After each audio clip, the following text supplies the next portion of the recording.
By the time he wrote King Lear, Shakespeare was fully in control of his career path and could write whatever he wanted. He was free now to unleash the full power of the new English language on character-driven dramas that mapped the human soul. In King Lear, Shakespeare presents an 80-plus-year-old king on the edge of dementia, fearful of going mad in the very moment madness overtakes him. In his final hours, he reaches a transcendent understanding of the human condition, reflecting on the bare, forked creature that is man, and realizing for the first time that the value of a person is not in what can be taken from him, but that thou art the thing itself, and that the value of a human being resides in the person, in each of us. At the beginning of the play, Lear is set into a rage by the perceived insults of his 3 daughters.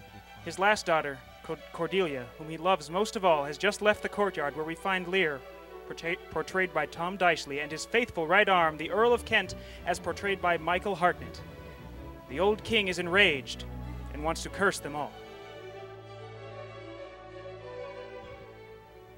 How sharper than a serpent's tooth it is to have a thankless child.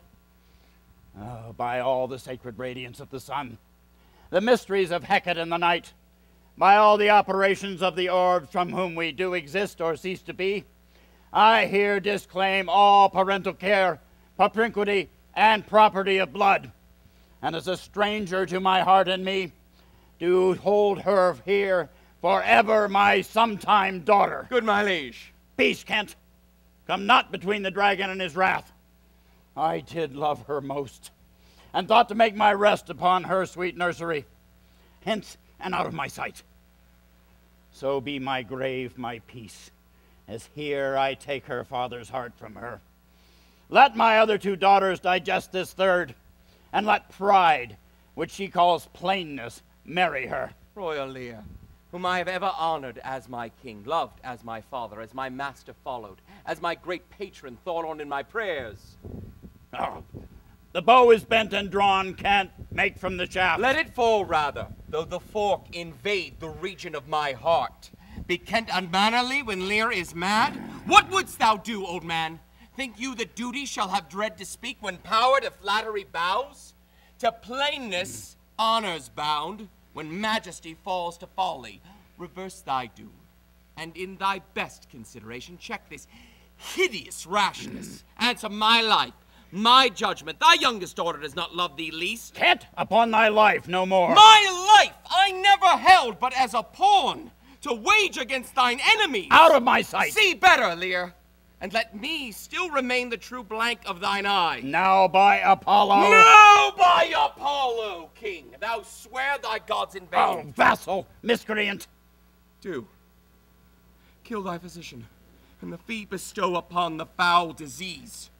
Revoke thy gift, or, whilst I can vent clamor from my throat, I'll tell thee, thou dost evil. Hear me, miscreant. On thy allegiance hear me. Since thou hast made to break us vow, and with strained pride come between our sentence and our power, which nor our patience nor our nature could bear, our potency being made, we do allot thee 5 days for provision against the diseases of this world. On the 6th, turn thy hated back upon this kingdom. On the 10th day following, if thy banished trunk be found anywhere within our dominions, that shall be thy death. By Jupiter, this will not be revoked. Oh, I should not be mad. Oh, heavens, keep me impatient. I should not be mad. Fare thee well, king, since thus you will appear. Freedom lives hence, and banishment is here. If, but as well I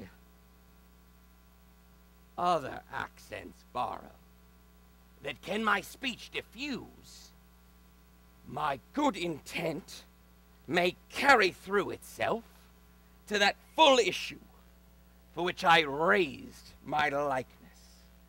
Now, banished Kent, if you can serve where you do stand condemned, so may it come. Thy master, whom thou lovest, shall find thee full of labors. What ho? What art thou? A man, sir. What do you profess? What would you have of us? I do profess to be no less than I seem. To serve him truly that will put me in trust, to love him that is honest, to converse with him that is wise and says little, to fear judgment, to fight when I cannot choose, and eat no fish. What art thou? A very honest-hearted fellow, and as poor as the king. You know me, fellow? No, sir, but you have that in your countenance which I would fain call master. How old are you? Not so young, sir, as to love a woman for singing, nor so old as to dote on her for anything. Follow me. You shall serve me. Let us withdraw. 'Twill be a storm. The night comes on, and the bleak winds do sorely ruffle. For many miles about, there's scarce a bush. Devils and darkness. Oh, degenerate bastard. I'll not trouble thee. Ingratitude, thou marble-hearted fiend. More horrific when you show yourself in a child than in a sea monster. Oh, he that too late repents. Oh, sir, will you come? Sir, speak, what will you? Prepare my horses. Oh, things that love night. Love not such nights as these. The wrathful skies gallow the very wanderers of the dark and make them keep their caves. Since I was man, such sheets of fire, such bursts of horrid thunder, such groans of roaring wind and rain, I never remember to have heard. Man's nature cannot carry the affliction, nor the fear. We'll let the great gods that keep this dreadful cover over our heads find their enemies first. Tremble, you wretch, that hath within thee undivulged crimes, unwhipped of justice. Hide, thou bloody hand, thou perjured and thou similar man of virtue that are incestuous. Oh, I am a man more sinned against than sinning. Blow, you! Blow, winds, crack your cheeks! Blow, rage! You cataracts and hurricanes, spout till you've drenched our steeples, drown the cocks! And you, sulphurous, thought-executing fire, vaunt courier of oak-cleaving thunderbolts, singe my white hair! Oh, and thou, all-shaking thunder, strike flat the thick rotundity of this world. Oh, crack nature's molds, all germain spill at once, that make inconsiderate man. Rumble thy belly full! Spit fire! Spout rain! Nor wind, rain, fire, thunder are my daughters. Oh, I tax you not, you elements, for unkindness. I never offered you kingdom, called you children. You owe me no subscription. So let fall your horrible pleasures. Here I stand, your slave, a poor, weak, infirm, despised old man, and yet I still call you servile ministers, who, with 2 pernicious daughters, shall join with the high engendered battles against a head so old as this. Oh, it is foul. Gracious mine. Hard by here is a hovel. Some friendship will it lend you against this tempest. Repose you there, whilst I to that hard house return, and force their scanted courtesy. My wits begin to turn. Well, come, fellow. Are you cold? Yes, I am cold, too. Where is this straw, my fellow? The art of our necessities is strange, that make vile things precious. Oh, basest beggars are in the poorest things superfluous. Allow not nature more than nature needs. Man's life is cheap as beasts. If only to be warm were in fashion. But nature needs not what you'd wear in fashion, which would scarcely keep you warm. What nature needs,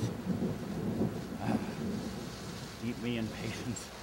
Patience I need. Here I am, you gods, a poor old man, as full of grief as age. wretched in both. If it be you that stirs these daughters' hearts against their father, fool me not to bear it tamely. Touch me with noble anger, and let not women's weapons, water drops, stain this man's cheeks. Oh no, you unnatural hags. I shall seek such revenges on you both that the world shall... I shall do such things, what they are I know not yet, but they shall be the terrors of this world. You think I'll weep? No, I will not weep. I have full cause of weeping. But this heart shall break into 100,000 flaws, oh, ere I'll weep. Oh, knave, I shall go mad. Here is the place, my lord. Here. Will my lord enter? The tyranny of this open night is too rough for nature to endure. Leave me alone. Good my lord, enter here. Wilt thou break my heart also? I had rather break mine own. Good my lord, enter. You make much that this contentious storm does invade us to the skin. So it is to thee. But where the greater malady is fixed, the lesser is scarce felt. Thou'lt shun a bear. But if thy flight lay to the raging sea, you'd meet that bear in the mouth. When the mind's free, the body's delicate. But the tempest in my mind does from my senses all feeling take. Except what beats there! Filial ingratitude. Is it that this hand should tear this hand for bringing food to it? But I shall punish home. I shall weep no more. On such a night to put me out. Oh, pour on. I will endure. On such a night as this, O Regan Goneril, that your kind old father, whose frank heart gave all... Oh, no, this way madness lies. Now I've done that, no more of that. Good my lord, enter here. Prithee, go in first. Seek thine own ease. The tempest in my mind shall not give me leave. And to ponder on things would make me feel worse. But I'll go in. Go in, you houseless poverty. Nay.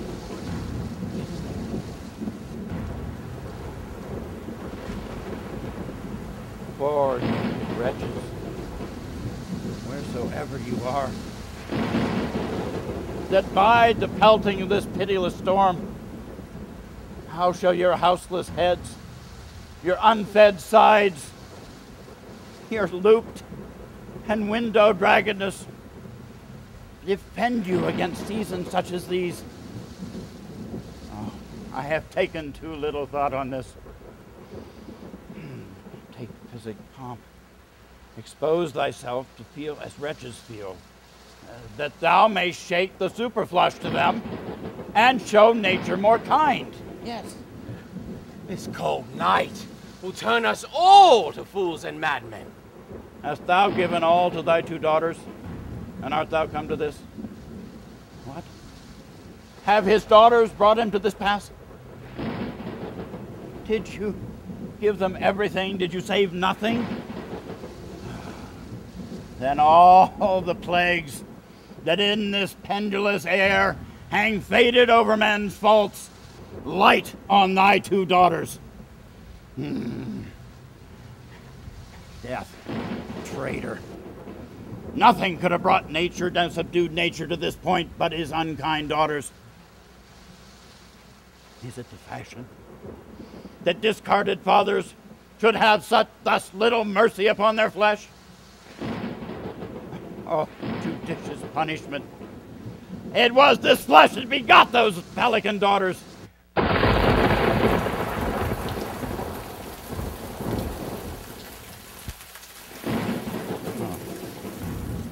Oh, sir, you were better off in your grave than to answer with thy uncovered body this extremity of the skies. Is man no more than this? Consider him well. Thou owest the worm no silk, the beast no pelt, the sheep no wool, the cat no perfume. Thou art the thing itself. Unaccommodated man is nothing more than a poor, bare, porked animal as thou art. No. No, off with these lendings. No. In, fellow. There, into the hovel. Keep thee warm. All the power of his wits have given way to his impatience. He's mad that trusts in this tameness of a wolf, a horse's health, a boy's love, or a whore's oath. Oh, by the gods, bless thy 5 wits. Oh, my tears begin to take his part so much they'll mar this counterfeiting. Yes. No more noise. No more noise. I draw the curtains. Oh. We'll go to supper in the morning. I am the king himself. Oh, yes, let me kiss that hand. No, let me wipe it. It smells of mortality. Ruined piece of nature. This great world shall so wear out to naught. Dost thou know me? I do remember thine eyes well enough. Dost thou squint at me? Oh, no, blind Cupid. I'll not love. Oh, matter and impertinency mixed. Reason in madness. When we are born, we cry when we are brought to this great stage of fools. You do me wrong to take me out of my grave. Thou art a soul in bliss, but I am bound upon a great wheel where mine own tears do scald like molten lead. You are a spirit, I know. When did you die? Where have I been? Where am I? Oh, fair daylight, I feel mightily abused. I shouldn't die with pity to see another thus. No, I know not what to say. I don't even know if these hands are mine. Oh, no. Yes, I feel the pain. Oh, would that I were assured of my condition. Look upon me, sir, and hold your hands in benediction o'er me. No, sir, you must not kneel. Oh, sir, do not mock me. I am a fond, foolish old man, 80 and above, not an hour more or less. But to deal plainly, I feel I am not in my perfect mind. Methinks I should know you, but yet I am doubtful, for I am mainly uninformed. Where is this place? And for all my skill, I know not where these garments came from, nor where I did lodge last night. Oh, no, do not laugh at me. For as I am a man, I think this lady to be my child Cordelia. Yes. And so I am. Are your tears wet? Oh, yes. Faith. Oh, I pray, weep no more. If you have poison for me, I will drink it. I know you do not love me. Your sisters have, as I remember, done me wrong. You have some cause. They have not. Am I in France? In your own kingdom, sir. Oh, no, do not abuse me. When you do ask me blessing, I will kneel and ask of thee forgiveness. Good my lord, your daughter Cordelia is dead. No.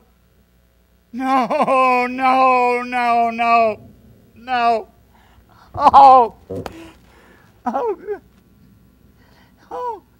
no life.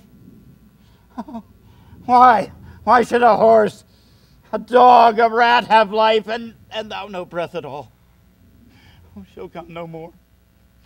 Oh. Sir, undo this button.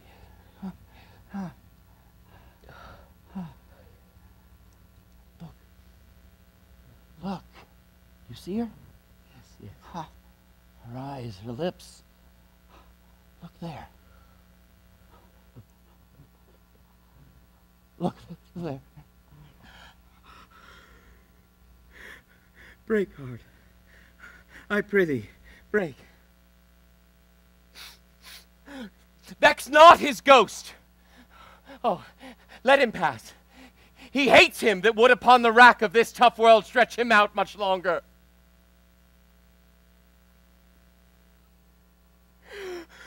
The wonder is he hath endured so long.